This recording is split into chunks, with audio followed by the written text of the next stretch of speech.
Maxim, I'd love to come back to you and talk a bit about the future of DTEK and some of the investments that you've been making in renewables and your thinking around that. You were just mentioning to me before this discussion, before we came out here, as we were talking about the horrific situation in the Ukraine and the triumph of DTEK and the people of Ukraine, some of the projects that you've got that you've been investing in that you'd like to bring back online. Maybe you could tell us a little bit about what DTEK is investing in, because it's quite interesting, your view and your foresight and your forward thinking. Thank you. We're investing in energy security of Europe. You know, I think it was very symbolic that on the night when war started, Ukrainian energy grid disconnected from Belarus and Russia. It was sort of test mode, but it's appeared that it's disconnected forever. And then Ukraine surprised the whole world with greatest support of European Union and United States when we connected to European grid on 16th of March. So now we're physically part of European grid already. And all future investments in Ukraine by the companies or by the government should be associated with the role of Ukraine in the future energy security of European Union and in green transition. And there are enormous potential in Ukraine. If you're talking about gas, we have one of the largest gas deposits in the country. And I'm more than confident that Ukraine will become net exporter of gas over the next 1-2 years' time. Even today, 30 BCM problem for European Union can be partly resolved by Ukraine. After winter season, for some months, we can start exporting gas to Europe. We have one of the largest gas storage capacities.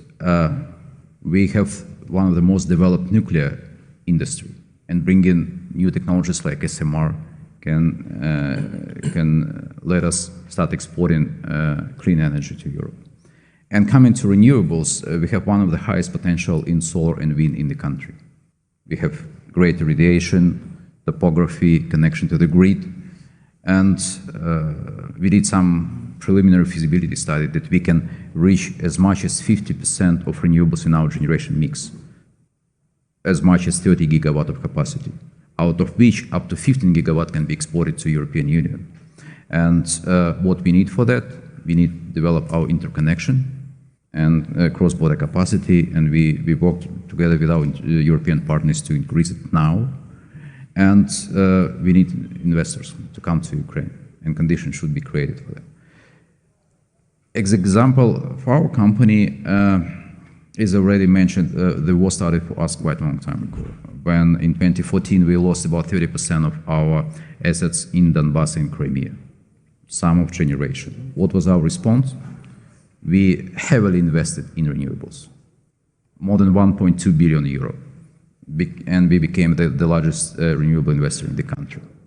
Today, we lost control of all our wind parks, temporarily, but still half of our renewables capacity under occupation. What is our response?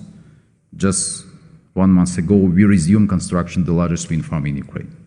After Kherson was deoccupied and frontline moved a bit, for security reasons, we make this decision to keep building this wind farm, erect turbines we have, and add another so-needed capacity for Ukraine.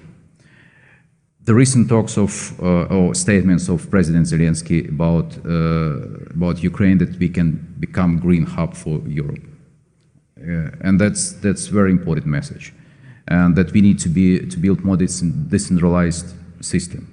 So, and what is interesting is that the idea to build more decentralized generation from technical point was heard many years. In our case, the primary reason is not that this is the most efficient way. In our case, is that it's much more difficult for Russians to hit large transformers that we have next to our nuclear station. If we have decentralization is mostly renewables, building more renewables. So basically, this is what we are doing, and I think that role of Ukraine in energy security of Europe will be one of the driving forces of recovery of Ukraine after this war. Thank you, Maxim.